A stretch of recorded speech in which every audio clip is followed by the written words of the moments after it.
बिस्मिल्लाहिर्रहमानिर्रहीम। अस्सलाम वालेकुम व्यूवर्स, उम्मीद है आप सब खैरियत से होंगे। अल्लाह पाक हम सबको अपने हिफ्ज़ मान में रखे और खुश रखे, आमीन सुम्मा आमीन। स्टोरी नेम बारिश। अगस्त भीगा सा शुरू हुआ था। आसमान गहरा सुर्ख था, नज़र ऊपर उठाकर देख नहीं सकते थे। बहुत तेज़ बरसात थी, हत्ता के बादलों को छूते सनोबर के दरख्त भी इस समय भीग कर मुर्दार महसूस हो रहे थे।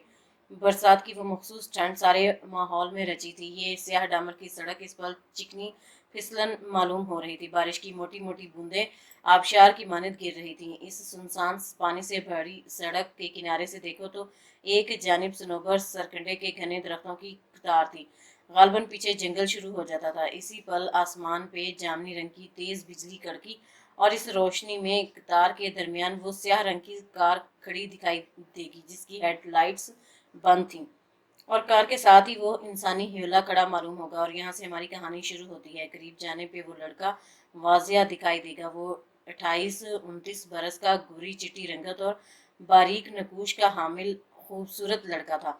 उसका सरापा सडोल मगर मजबूत था, कद दराज।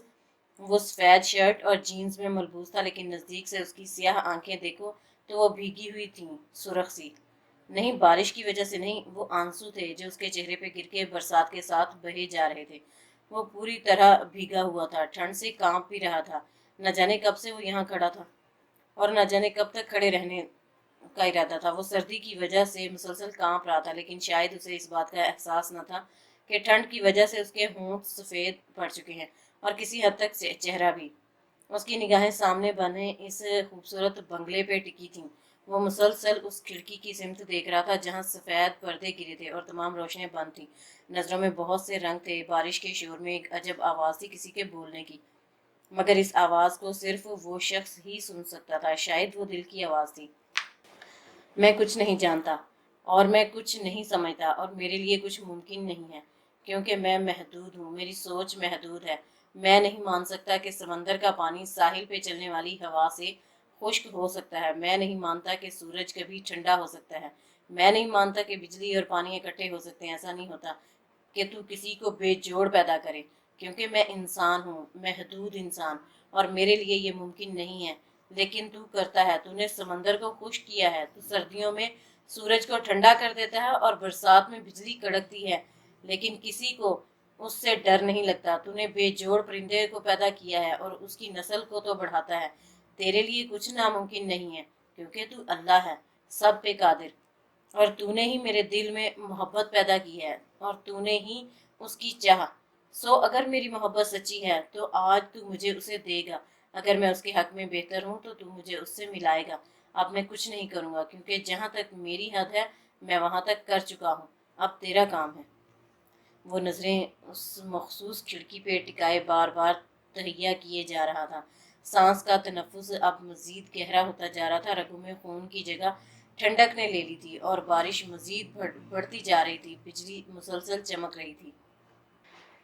इस खूबसूरत बेडरूम की खिड़की पे सफ़ेद रेशमी पर्दे गिरे थे और बेड के सामने फर्श पे वो बिखरी सी लड़की सर घुटनों पे दिए बैठी थी, शायद रो रही थी। उसका सफ़ेद दुपट्टा कदमों तले बिखरा था, स्याह बाल चेहरे को ढांपे हुए थे। इर्द गिर्द एक नज़र दौड़ाओ। बेड की चादर नीचे गिरी थी। रीडिंग टेबल की किताबें आधी ऊपर आधी नीचे थी, जबकि लैंप भी तार समेत नीचे लटक रहा था। टेबल पे पड़े मैगजीन सब नीचे गिरे थे और वहीं ज़रा फासले पे वो तस्वीरें भी थीं। एक तस्वीर एक बहुत ही खूबसूरत जोड़े की थी और उनके साथ सलोनी रंगत वाली मासूम सी बच्ची खड़ी थी। उस तस्वीर के साथ ही चंद और भी तस्वीरें थीं। कुछ की फ्रेम टूट गई थी। ऐसी ही एक फ्रेम पे उस लड़की की शक्ल समझ आएगी। वो सलोनी माइल रंगत, बड़ी स्याह आंखों, पतले नकूश की हामिल मासूम सी लड़की थी। स्याह बाल कंधों तक थे, सीधे खुले थे। वो मुस्कुरा रही थी। उसी लम्हे अध खुले दरवाजे से वो उधेड़ उम्र मगर तंदुरुस्त खातून कमरे में दाखिल हुई। वो सफ़ेद गरारे में मलबूस थी, सर पे सफ़ेद दुपट्टा ओढ़े। उनके चेहरे पे रूहानियत सी थी। वो छोटे कदमों से अंदर दाखिल हुई और झुककर दरवाजे के पास गिरा कुशन उठाया। पता नहीं कमज़ोर लोग बेजान चीज़ों पे दबा आजमाई करके क्या साबित करना चाहते हैं, वो साफ मगर स्पाट लहजे में बोली थी। वो लड़की बैठी रही, अलबत्ता अब वो कांप नहीं रही थी, शायद रोना थम गया हो। या इस नए आने वाले की वजह से आंसू थाम लिए हों। जबकि खातून मुसलसल नीचे गिरी चीज़ें उठा रही थीं और बुड़बुड़ाई जा रही थीं, और सारी चीज़ें उठा के सोफे पे ढेर की, फिर खिड़की की तरफ गईं, पर्दा हटाया नहीं, बस यूं ही देखते हुए बोली, वैसे वो जिद्दी है या अनापरस्त? अंदाज सवालिया था और उस लड़की ने गर्दन उठाई। बड़ी स्याह आंखों में सुर्खी थी, हल्की सी नमी भी मासूम चेहरे पे आंसुओं के दाग वाजिया थे, वो स्पॉट दिखाई देती थी। गैरतमंद है, वो मुख्तसर सा बोली। खातून ने दुखी नज़रों से देखा था। बिटिया, रोग लगाना आसान होता है मगर सोग पालना मुश्किल, और तुम बचपन से हर मुश्किल काम से भागती आई हो। वो लड़की यकटिक फर्श पे बिखरे अपने दुपट्टे को देख रही थी। इज्जत ज़्यादा कीमती है या मोहब्बत? वो स्पार्ट सा बोली। मोहब्बत इज्जत देती है बेटी। खातून का लहजा अब ज़रा तल्ख हुआ था। तो मैंने भी तो मोहब्बत की इज्जत रख ली, वो भीगी आंखों से बोली थी। जुमले के आखिर तक लहजा भी भीग गया था। वो अब तक दुपट्टे को देख रही थी। और वो जो बाहर बैठा है मोहब्बत का दावा लिए, उसका क्या? खातून आपके नरमी से बोली थी। और वो जो स्टडी में बैठे हैं इज्जत का दावा लिए, उनका क्या? वो खोई से बोली। वो मोहब्बत करता है तुमसे। खातून ने अपनी बात पे जोर डाल के बोला। वो इज्जत करता है मेरी, वो फौरन बोली।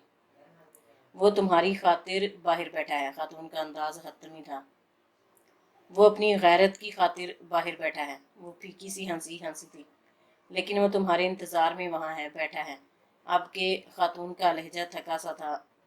ये बहसबाज लड़की नहीं, आपके उस लड़की का लहजा मजबूत था। वो मेरे बाप के इंतज़ार में बाहर बैठा है और वो कभी उसका ये इंतज़ार ख़त्म नहीं होने देंगे, वो खातून तड़प कर बोली थी। जानती हूँ, लेकिन मैं कुछ नहीं कर सकती, वो रोंखी सी बोली थी। बेटा, ये ठीक नहीं। वो दोनों ही नहीं हट रहे अपनी रट से। एक एहतजाज कर रहा है और दूसरे ने जंग छेड़ रखी है, और इस एहतजाज और जंग दोनों में से जो भी कामयाब हो, नाकामी मेरे हिस्से में आएगी। हारूंगी मैं, वो स्पार्ट सी बोली थी।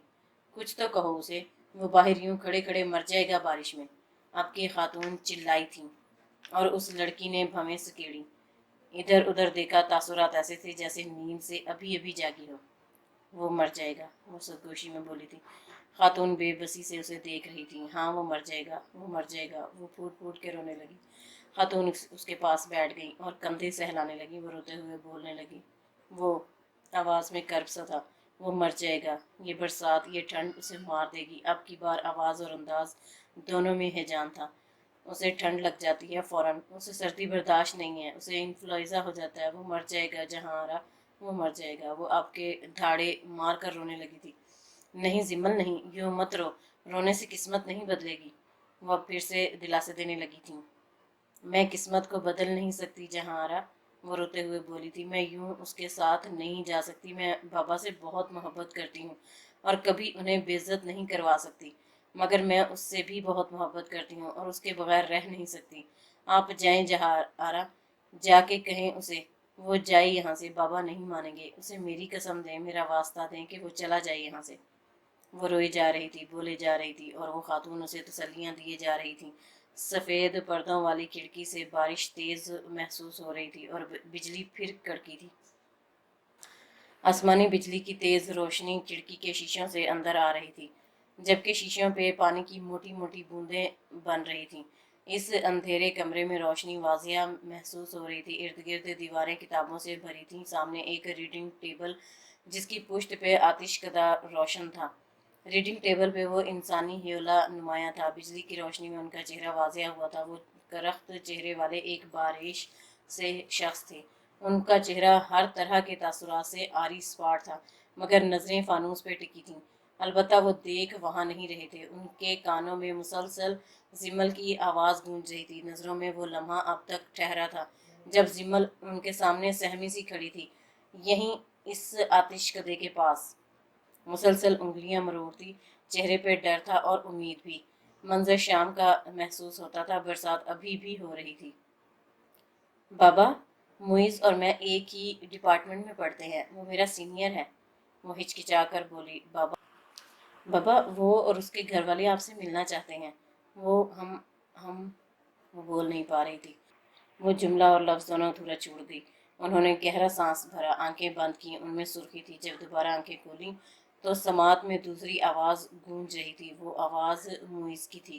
وہ خوبصورت سا مضبوط بدن کا حامل نوجوان تھا، ان کے گھر کے لان میں کھڑا تھا، ٹی شرٹ اور جینز میں ملبوس۔ وہ وہاں کرسی پہ بیٹھے تھے اور اس وقت انہیں یہ لڑکا زہر لگ رہا تھا۔ بارش نہیں تھی اب، ہاں بادل اب بھی چھائے تھے۔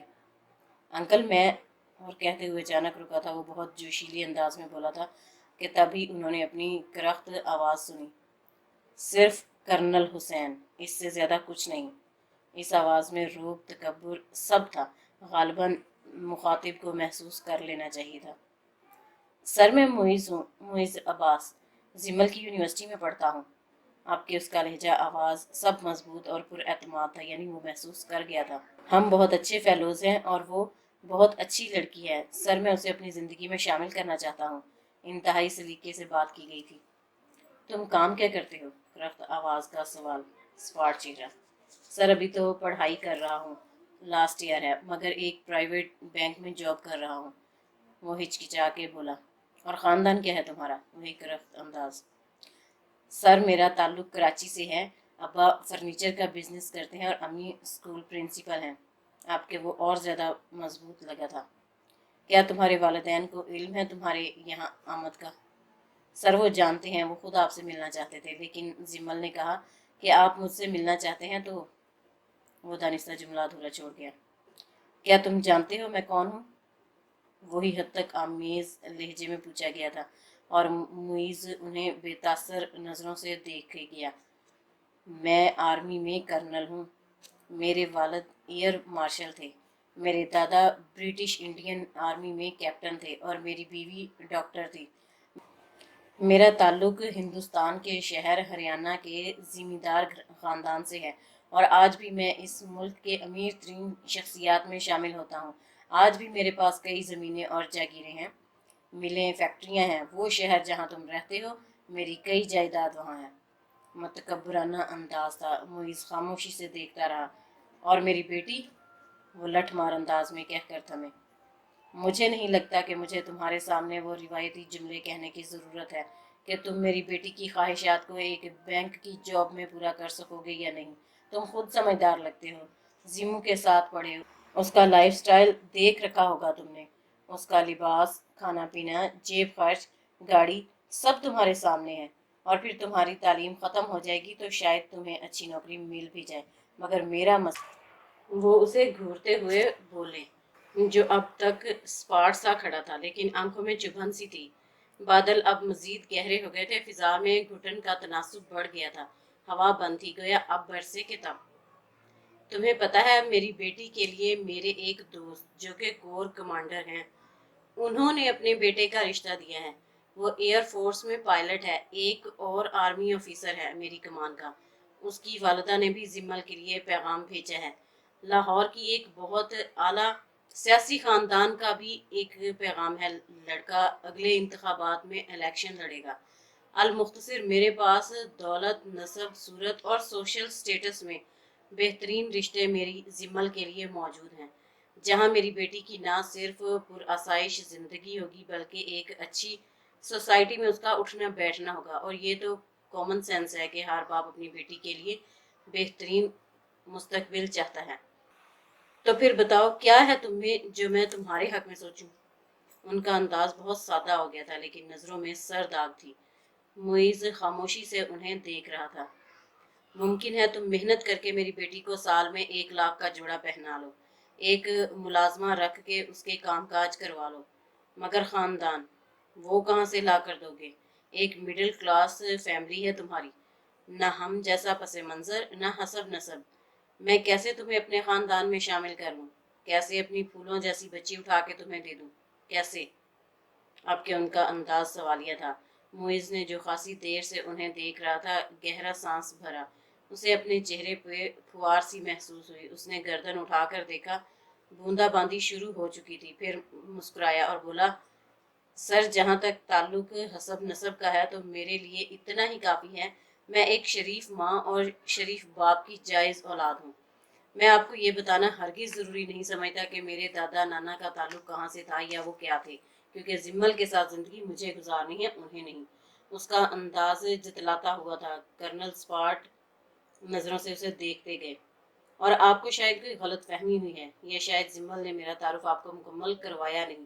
میں نے نہ کبھی زمل کو ایسی کوئی امید بندھائی ہے اور نہ ہی آپ کو دلاؤں گا۔ نہ تو میں کبھی اسے کوئی 1,00,000 1,50,000 کا سوٹ دلاؤں گا، اور نہ ہی اسے درجنوں ممالک کی سیر کو لے کر جاؤں گا، اور نہ ہی اسے کسی محل میں رکھوں گا۔ میں نے اس کے لیے آسمان سے چاند تارے لانے کا وعدہ نہیں کیا۔ یہ سودے بازی ہے، اور محبت میں سودا نہیں ہو سکتا۔ اور آپ بالکل حق پہ ہیں سر۔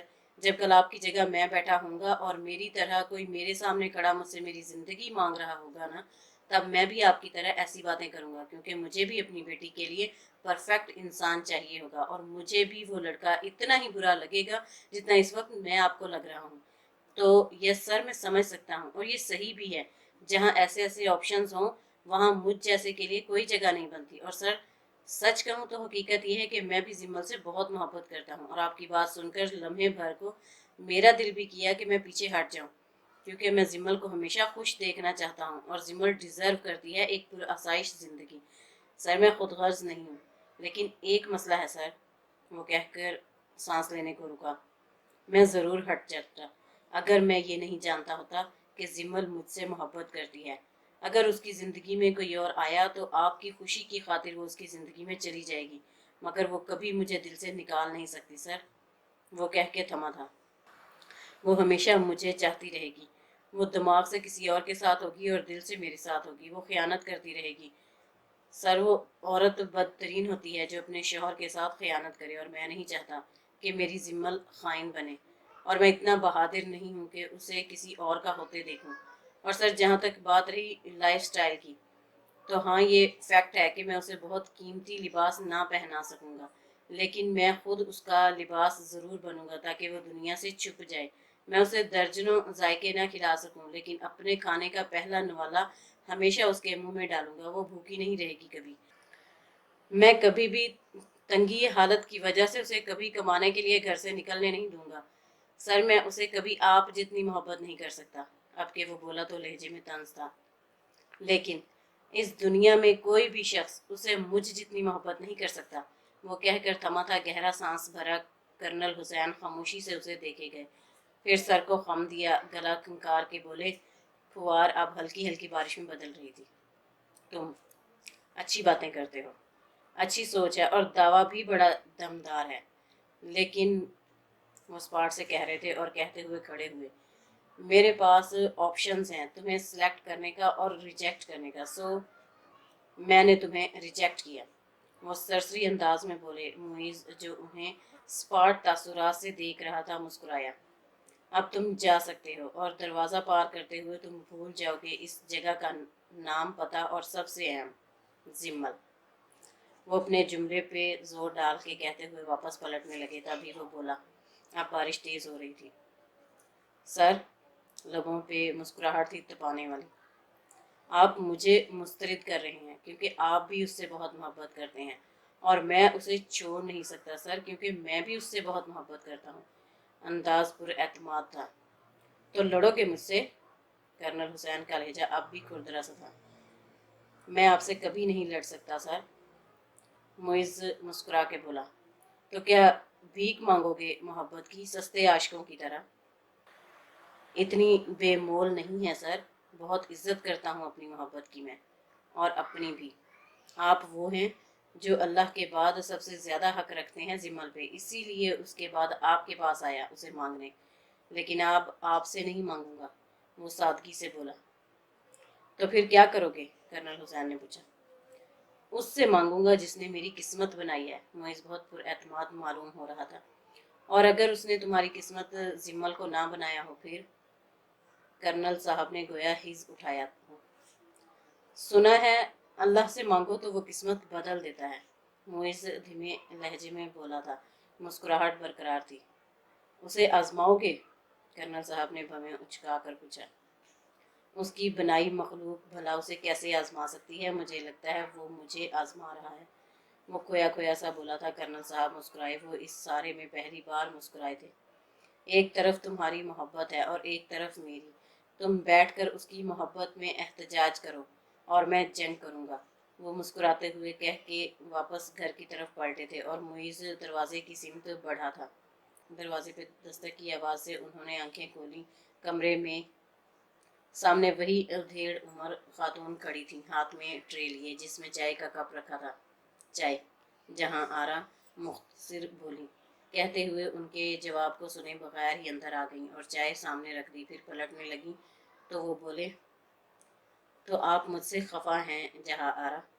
वो थमी, गहरा सांस भर के बोली, नहीं भला, मैं आपकी मुलाजमा हूँ, आपसे खफा कैसे हो सकती हूँ? ये हमें शोभा नहीं देता। वो बोली तो कर्नल मुस्कुराए, आपने मुझे पाला, मेरी बीवी की खिदमत की और मेरी बेटी को पाला, फिर भी आप मुलाजिम हैं। मैं तो आपको अपना वाहद बुजुर्ग और अपना समझता हूँ। वो इस समय बिल्कुल भी चंद लम्हों पहले वाले कर्नल हुसैन न लग रहे थे जिनसे मुइज़ मिला था। अच्छा, वो यूं बोली गोया कुछ नया हो। तंजिया अंदाज था। कर्नल हुसैन मुस्कुराए और उठ के कमरे की मरकजी दीवार पे लगी उस तस्वीर के पास गए जो लैंप की रोशनी में वाजिया थी।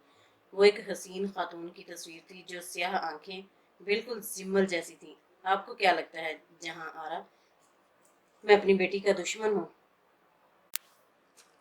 वो तस्वीर की तरफ देखते हुए बोले, जहां आरा खामोश खड़ी थी। या मैं खुद गर्ज जिद्दी अनाप प्रस्त हूँ? नहीं जहां आरा, मैं ऐसा नहीं हूँ, मैं सिर्फ एक बाप हूँ, एक बाप। वो कह के सांस लेने को थमे थे। जहां आरा ने दुख से उन्हें देखा था। और एक बाप सिर्फ मोहतात होता है, हकीकतन वो बहुत डरपोक होता है कि उसे डर लगता है क्योंकि उसकी बेटी उसके लिए क्या होती है वो कभी दुनिया को ये बता नहीं सकता और ना ही उसे ज़रूरत है। वो कहते कहते रुके, फिर बोले, मैं आज अपने मरहूम ससुर हुमायूं साहब को समझ पाया हूँ। मैं हमेशा मारिया को कहता रहा, तुम्हारे अब्बा ने तो मुझे रिजेक्ट कर दिया था, वो तो कभी मुझे पसंद करते ही नहीं थे।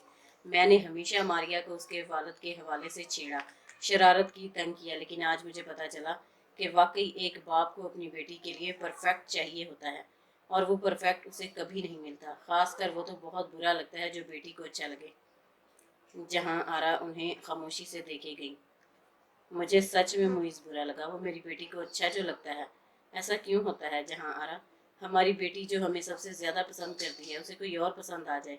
पहले उसके आइडियल हम होते हैं और फिर कोई और आ जाता है उसका आइडियल बन के, और फिर आके कहते हैं कि हमें दो, वो हमारी चीज़ है। वो मेरी बेटी, और वो कैसे खड़ा दावा कर रहा है कि वो उसकी है तो उसे दे दूँ। ऐसे कैसे दे दूँ? भाई क्या मालूम वो क्या है, कौन हो, मेरी बेटी को खुश रखे भी या नहीं। पता नहीं उसके घर वाले कैसे हों, पता नहीं कितना काबिल हो कितना नहीं। एक बाप अगर डर के ये सब सोचता है, क्या वो गलत है? नहीं जहां आरा, वो गलत नहीं, हक पे है। उसकी बेटी उसकी रहमत होती है, सबसे कीमती मता, और वो यूं ही किसी को उसे उठा के नहीं दे सकता। वो मोहब्बत करता है बेटा उससे। जहां आरा मध्यम आवाज में बोली, उसी पल तेज बिजली कड़की थी। यही चीज़ तो मुझे मजबूर कर रही है। कैसे मैं अपनी बेटी से इतनी मोहब्बत करता हूँ, वो भला कैसे इतनी मोहब्बत कर सकता है? आपके वो भी मध्यम आवाज़ में बोले थे और खिड़की की तरफ बढ़े जहाँ सफ़ेद बारीक पर्दे के पार वो बैठा नजर आ रहा था।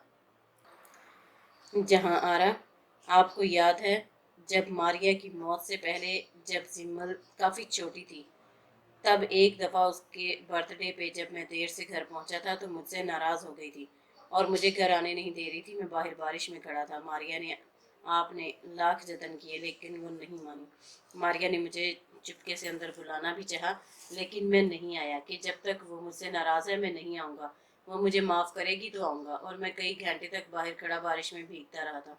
और देखें, वो बाहर बैठा उसके लिए भीग रहा है। वो खोई और कुछ भीगी सी आवाज़ में कह के थम गए। जहां आरा नासमझी से उन्हें देखे जा रही थी। वो सफ़ेद पर्दा अब भी खिड़की पे वैसा ही पड़ा था और सामने बैठी जिम्मल अब भी रो रही थी। वो कानों से फ़ोन लगाए बैठी थी। मुइज़, तुम्हें ठंड लग जाएगी, तुम्हें वैसे ही इन्फ्लुएंजा का मसला है, प्लीज़ तुम चले जाओ। अपने पेरेंट्स का सोचो, तुम उनकी वाहिद औलाद हो। मैं कभी तुम्हारे लिए उनसे ज़्यादा अहम नहीं हो सकती। उन्हें दुख ना दो, वो बुढ़ापे में बीमार औलाद कैसे बर्दाश्त करेंगे? मेरे बाबा नहीं मानेंगे, कभी नहीं मानेंगे। وہ مجھے پیار بہت کرتے ہیں مگر لاڈ نہیں کرتے، وہ کبھی نہیں مانیں گے۔ وہ رو رہی تھی اور بول رہی تھی، اور سفید پردوں کے پار جا کے دیکھو۔ معیز فون کان سے لگائے کھڑا تھا، وہ پیڑ کی اوٹ میں تھا۔ کار سے تھوڑا فاصلے پہ ٹھنڈ سے اب وہ پورا سفید محسوس ہوتا تھا، آنکھیں مزید سرخ ہو گئی تھی، لب ٹھٹرے سے محسوس ہوتے تھے، لیکن شاید اسے اپنے حال کی پرواہ نہیں تھی اور سنجیدگی سے سن رہا تھا۔ وہ چپ ہوئی تو بولا، اگر موت آئی ہے تو وہ تو چھینکنے سے بھی ہو جائے گی۔ تم رونا بند کرو زمل، مجھے تمہارا رونا اچھا نہیں لگتا، نہ تمہارے بابا کو اچھا لگے گا، اور میرے پیرنٹس، وہ مجھے یوں چلے جانے پہ کہیں گے میاں افسوس۔ اب کہ وہ مسکراہٹ کے ساتھ بولا تھا، تم بھی انہی بزدل مردوں میں سے نکلے جو عورت کو پہلے تو سہانے سفر کے وعدے دیتے ہیں اور پھر بیچ راستے میں ہاتھ چھوڑ جاتے ہیں، اور امی کہیں گی محبت میں دھوکہ کرنے والوں کو محبت کرنے والے تو معاف کر دیتے ہیں مگر اللہ معاف نہیں کرتا۔ تو پلیز تم ان کی پرواہ مت کرو، اور ایک تم روگی نہیں، کبھی نہیں، کیونکہ اگر تم روگی تو تمہارے بابا دکھی ہوں گے، وہ سوچیں گے وہ تمہارے ساتھ زیادتی کر رہے ہیں یا تم ان کے فیصلے سے ان سے خوش نہیں ہو، پھر انہیں لگے گا کہ تم ان سے اب پیار نہیں کرتی اور وہ تمہارے سپر ہیرو نہیں رہے۔ اپنے بابا کو دکھی مت ہونے دو، جاؤ ان کے پاس۔ معیز نے کہہ کر اس کی سنے بغیر ہی فون بند کر دیا تھا۔ معیز نے چند لمحوں کے لیے آنکھیں بند کی اور پھر کھولی، آنکھیں سرخ تھی۔ تو مجھے دے دے یا رب پلیز، وہ گردن آسمان کی جانب اٹھا کر بولا، اور کمرے میں کھڑی زمل خشک آنکھوں سے فون کی سیاہ سکرین کو دیکھ رہی تھی۔ آنسو تو اسی پل پہنچ لیے تھے جب اس نے کہا تھا۔ اس نے فون بیڈ پہ پھینکا اور پھر آئینے میں اپنا عکس دیکھا، بکھرے بالوں کو ہاتھ سے کانوں کے پیچھے اڑسا، چہرے پہ خشک ہاتھ پھیر کے جانے کیا صاف کیا تھا۔ پھر کمرے سے باہر نکل گئی۔ چند لمحوں بعد وہ اسی اسٹڈی کے دروازے پہ کھڑی تھی۔